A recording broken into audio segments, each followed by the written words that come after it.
In this video, I'll show you how to edit and delete messages in Slack so your communication stays clear and professional. Don't forget to like and subscribe for more quick tech tips. Open Slack on your browser or app and log in with your email, Google or Apple account. Once inside, choose the workspace and channel or direct message where the text you want to change is located. Hover over the message and you'll see a three-dot menu appear. Click it to reveal options.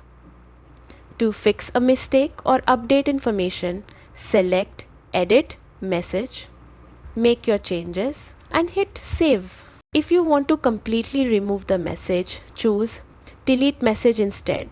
Slack will ask for confirmation. Just click Delete again and it's gone. And that's it. Now you know how to edit or delete messages in Slack, keeping your conversations accurate and organized. Thanks for watching. Subscribe for more simple guides.